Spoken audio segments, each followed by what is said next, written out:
welcome back guys to another Scientistics video. We will be completing our paper 2 January 2019 physics at Excel Pearson, and we were on question number 6 till we will be solving till question number 9, which is the last. So you will be wondering why I've completed this paper, first question, and that legitimate reason is because it had been recorded first, and the voice wasn't really clear in that. So instead of solving the paper once again, I will be discussing this once more. An energy company plans to build a new nuclear power station.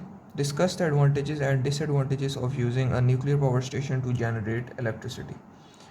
So nuclear power stations are extremely rare nowadays, and what most people use are coal generated power plants because they're the most convenient and the cheapest to use. However, they contribute a lot to the greenhouse gases and global warming. So what are nuclear power stations? They, as the name implies, use nuclear power sources to generate electricity. Now, nuclear power sources, for example, uranium, they can emit radiations for thousands of years after before halving in their original value of emissions. So from here you can see that this fuel lasts for a very long time, and you can use a specific amount of uranium for thousands of years before it runs to half of its original value. So which is also called a half-life, which is the life after which the original value, the value of radioactive source emitting radiations is halved in value. So this question is of 4 marks, 2 marks for 2 advantages and 2 marks for 2 disadvantages. So first advantage, I've just told you that fuel lasts for a very long time, and it can keep producing energy for a very long time. Also now you can see that the second most common thing I could think of was that they do not contribute to global warming because they do not emit any harmful gases or anything. They do contribute to pollution because while disposing them off, it causes a lot of land pollution, and a lot of land has to be wasted or secured with the large borders so that no one else can enter and get harmed by those radiations. So you can just simply write that they do not contribute to global warming. Also, looking at other types of power plants, for example wind turbines, they require a specific weather, or you can say strong winds to produce electricity. Also now hydraulic power stations, they required strong waves to turn the turbines and produce electricity. Solar requires a lot of sunlight, and coal obviously contributes a lot to global warming. So nuclear power stations are such that they do not require a certain external change to work. They don't require certain weather, temperature, winds, anything. So external factors don't really affect nuclear power plants, and they can produce energy for long times. So these are 2 advantages for nuclear stations. Disadvantages: wastes are quite difficult to get rid of or dispose of. Well, as I said before, when disposing of nuclear wastes, you need to secure large radius of land to dig and dispose of these chemicals, because as I said, uranium can which is one of the most popular sources of radiations, they can emit radiation for thousands of years. Their radioactive isotopes are extremely heavy with radiation emissions. So till 4000 years there is no way you can deprive them of their energy or you can drain them. They will drain themselves and it takes a very long time. So it is extremely difficult to dispose them, which nowadays also we're facing shortage of land, so it makes it even worse. Also, these power plants are very costly to build. Like coal power plants require a very simple structure because you're just burning coal and using it to boil water into steam to turn the turbines. So these simple power plants require simple structures and a low cost, but nuclear power plants are way more complicated than that. You need a more complicated structure and hence it costs more. So these are two disadvantages as well. 4 marks guaranteed. I will move on to the next question. Okay, so question number 7. Compare the number of turns on the primary coil of a step-down transformer with the number of turns on its secondary coil. Here I've drawn some diagrams over here. These are supposed to be transmission towers with the cables hanging over there. So over here we put a step-down transformer. Oh, sorry. Here step-up transformers are located to increase the current and decrease the voltage. So when voltage is decreased and current is increased, less energy is wasted in the wires through heat. So over here, when the wires are reaching the houses, a step down transformer is placed which decreases the current and increases the voltage, so it is suitable for household use. So over here, this is the structure of either transformers, but there's a difference between both of them. So when in a step down transformer, in the secondary, let's first talk about the structure. This is an iron core which is hollow throughout, where you can see I've tried to make a hollow opening over here. So when these wires are actually wound around either ends, this is the primary, this is the secondary. So in the primary side there are more coils as compared to that on the secondary side. What does this do? As I said, that this decreases the voltage and it increases the current because both are inversely proportional. So there is less loss of energy through heat in the wires. Step up transformers on the other hand have more ends on the secondary side, which increases the voltage and decreases the current, so it is less dangerous and more useful in household appliances. So here I've written the answer already. Part B as well.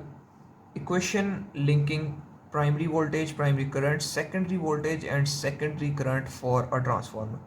So this is actually a pretty simple equation. Primary voltage multiplied by primary current is equal to secondary voltage into secondary current. Our values are given over here. All we need to do is, for the second part, calculate the primary current in the transformer. We need to substitute all the values in the equation. We get 230 multiplied by unknown is equal to 5.5 multiplied by 1 ampere. We get 0.024 amperes. Here in this part, a student notices that the electrical appliance plug becomes warm when the appliance is working. Suggest how this will affect the input to the transformer. Secondary voltage and secondary current do not change. Whenever temperature increases in anything, the particles will also increase in average kinetic energy.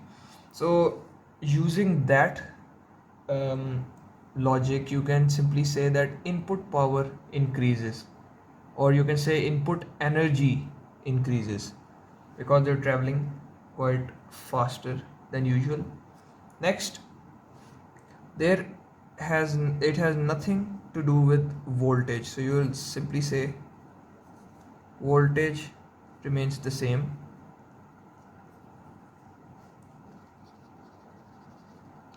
and input current increases as well. These are 2 marks. So input power increases and voltage remains the same, and input current increases because it's flowing faster than usual now. So you're done with part C. Part A, question number 8. If you have any confusions in any of these questions, please let me know in the comments below. I will try to resolve the problems as soon as I can.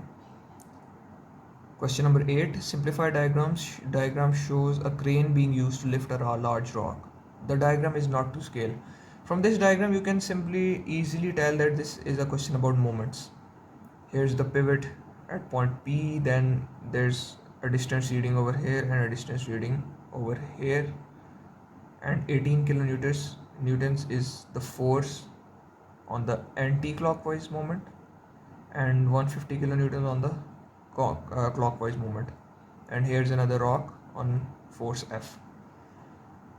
Okay, table gives information about the forces acting on the uniform crane arm. Complete the table by giving the missing information. So right here we have been given a few pieces of information. F is the force right here, weight of the rock. 150 kilonewtons is weight of the counterweight right over here. 18 kilonewtons we haven't been given, so 18 kilonewtons over here. So we can simply tell this is the arm of the crane, and simply you can just write it is the weight of the crane arm. Weight of the crane arm. Okay, part B. 1. State the equation linking moment, force and perpendicular distance from the pivot. So this is also very simple equation. It is moment is equal to force into perpendicular distance. Always make sure to write the word perpendicular, because here is the force. The distance is always perpendicular to the force at 90 degrees, as you can see over here as well, you can see it over here as well, you can see it over here as well. So force multiplied by perpendicular distance is moment. Okay, part 2. Calculate the clockwise movement of the weight of the counterweight about the pivot P. Simple, we need to substitute and evaluate the values in the equation. So we are not given the moment, but we have been given 150 kilonewtons, which means 1000 extra, means 150,000 newtons, and we have been given 1.2 meters right over here. From pivot to the counterweight we have 1.2 meters distance, perpendicular distance, and the weight of the counterweight is 150,000 newtons. So using distance, perpendicular distance to counterweight, and the force, we will simply multiply this, and we will get the answer, which we get as 180,000 newton meters, because newton multiplied by meters gives us this unit, 180,000. Part C. State the principle of moments. Principle of moments is very simple. I'll just draw one diagram over here as well. Here's the pivot P. On here, for example, a seesaw, it has a pivot over here through around which the lever moves.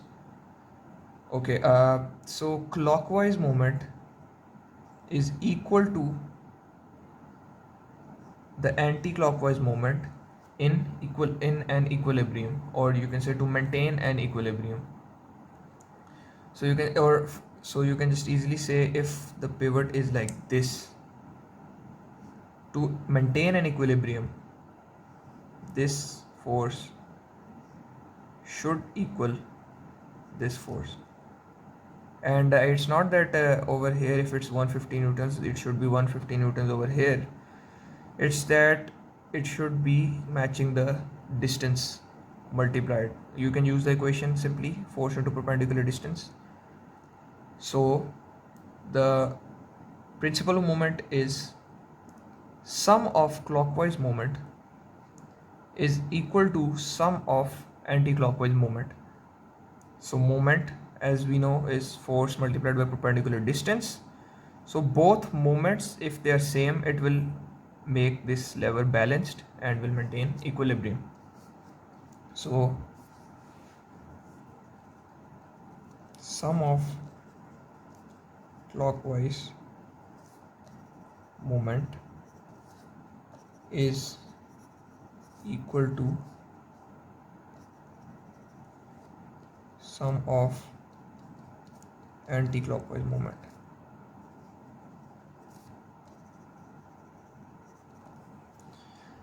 Calculate the weight of the rock. So you can just simply say, again we will be using this equation. First we will take a look at the diagram. Over here, F is the weight of the rock. So we know the moment on this position, which was 180,000 Newton meters, and so all we need to do is find this moment, and this moment should be equal to this moment. So right now it is, our distance is 18,000 newtons. Our force is unknown, and our length of crane arm or perpendicular distance is 8 meters complete, including this part. So all we need to do to find distance from here to here is remove this distance, which is 1.2 meters. 8 minus 1.2 gives us 6.8 meters here. So all we need to do is simply multiply, or I'll just write it over here. We know the moment should be 180,000 Newton meters. So all we need to do is multiply the force 18,000 newtons with the perpendicular force. I'll just write it over here. 80 into 2.8 plus F into 6.8. Okay, what happened here? You must be wondering. I've gone bonkers out of my mind, but here's a very logical explanation to this. As I said, sum of clockwise moment is equal to the sum of anti-clockwise moment. So here is the moment on this side or this side, but over here you will be saying that the distance was 6.8. What the hell just happened? Okay, let's just look at the diagram again. 6.8 is the length from here to here, but over here you can see there are two forces, one over here, one over here, and the principle says sum of clockwise moment is equal to sum of anti-clockwise moment. So here we're actually adding two moments to make 180,000 Newton meter moment. So over here the distance from here to here is 6.8. So we wrote force into 6.8 plus the distance from here to here is 2.8. Why? Because the whole thing is 8 meters. Half of it gives this side, half of it is over here, which marks as 18 kilonewtons, because weight is always calculated from the center. So half of 8 meters is 4 meters over here, which leaves us with 4 meters over here, out of which 1.2 has been cut out, which gives us 2.8. So 18 kilonewtons multiplied by 2.8, force into perpendicular distance plus force into perpendicular distance from the pivot. I hope you understand this. So the force of the weight, you can just say weight of the arm, is also counted in the moment. So weight of the arm multiplied by its perpendicular distance from the pivot, which is 2.8 meters, plus the force of the rock multiplied by its perpendicular distance from the pivot. So that gives us 6.8 meters. Here we have written the equation. All we need to do is equal it to the moment it has to be, which is 180,000 Newton meters. And now all we need to do is solve this equation, which gives us 18,000 to 2.8, 50400 plus 6.8f. Now simplify this equation. 180,000 minus 00 divided by 6.8f. F will be 19058.8, but it is, you can write it like this. It goes on, but to round it off, we've written till here. It would be nice if you write it like this, rounded off to two significant figures, as many questions are recommended to be written this way. Question number 9. A student investigates the motion of a toy train. The toy train is released from rest and rolls down the slope.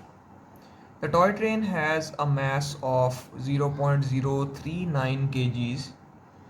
The toy train moves with a velocity of 0.56 meters per second when it reaches the bottom of the slope. State the equation linking momentum, mass, and velocity. It's been quite a time we've done a question of momentum, and I don't think we have actually. So we're just gonna write this equation, which is momentum is equal to mass into velocity.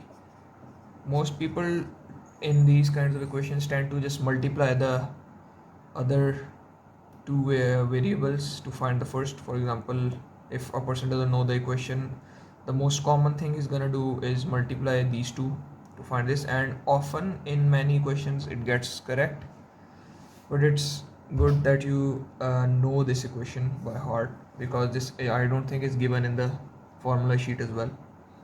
Okay, calculate the momentum of the toy train when it reaches the bottom of the slope.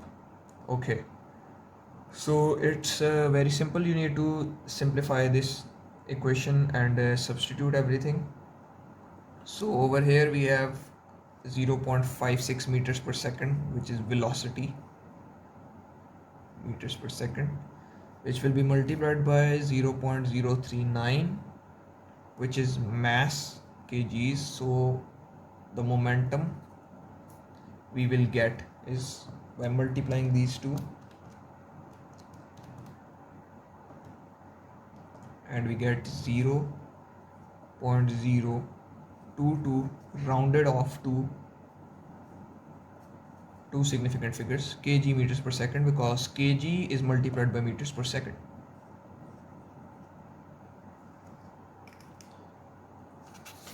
Part 3 of this question. The toy train hits the truck and they stick together. Here you can see this is our toy train. It has hit this truck and they stick together instead of moving apart. The train and the truck move away together with a velocity of 0.26 meters per second. When this toy train hits the truck, they together move forward. calculate the mass of the truck. So many people tend to get confused in this kind of questions, but the simplest thing to do is to use the law of conservation of momentum, which means momentum before collision is equal to momentum after collision. So we're just gonna write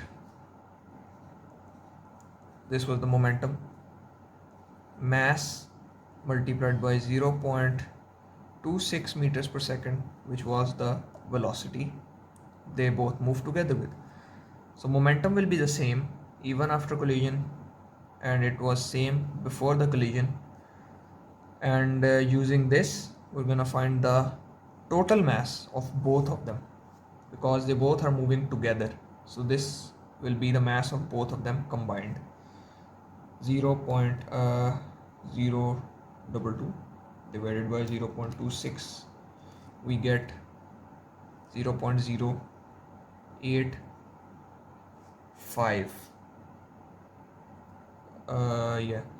kgs. And now all you need to find the mass of the truck is to subtract the mass of the toy train from this. We will be subtracting 0.039 and we get 039. We are getting 0.045, or you can write 46 kgs.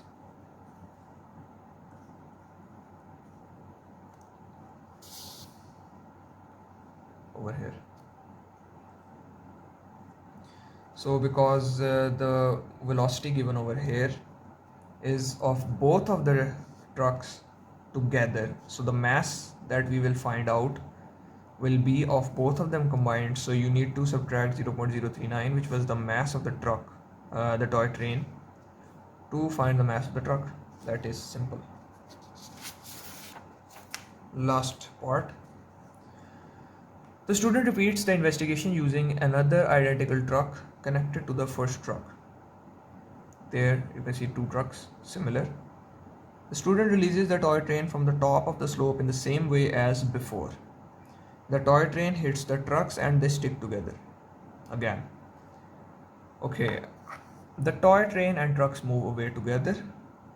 The student concludes the two trucks are identical, so their velocity will be the same as when there was just one truck, just because it is similar. Discuss whether the student's conclusions are correct or not. Well, now this is obviously a very incorrect conclusion. Just because both the trucks are identical, it doesn't mean that their velocity will be the same when there was just one truck. It's just like saying you can, in real life, if you put two cars together and you hit them with a truck, they will move at a speed. Now if you remove one of the cars and hit that car again, it's just like saying that car will move the same speed, the same distance as did the previous one at the same speed, which is incorrect. So why it is incorrect? It is because now the mass of the total three cars is increased, due to which velocity will be lower than before. Because momentum is conserved, obviously total momentum is the same as before. So taking help from the formula mass into velocity, if mass is increased, then obviously to maintain the same momentum, the velocity will have to decrease. So total mass of the system, you can say, is greater now. So you can relate this whole with the equation. So as momentum is equal to mass into velocity, if mass is greater, velocity will be lower to maintain the same momentum, because momentum never changes, or you can say because momentum is the same.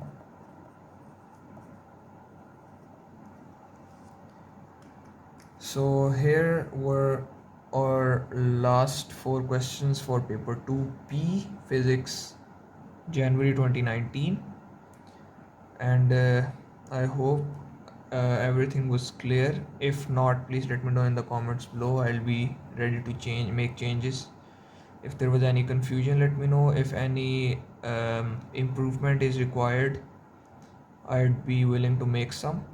And with that, I'd conclude this video, and I'll see you next week, next time, with a mathematics paper, and after that we will be doing a chemistry paper, and so on.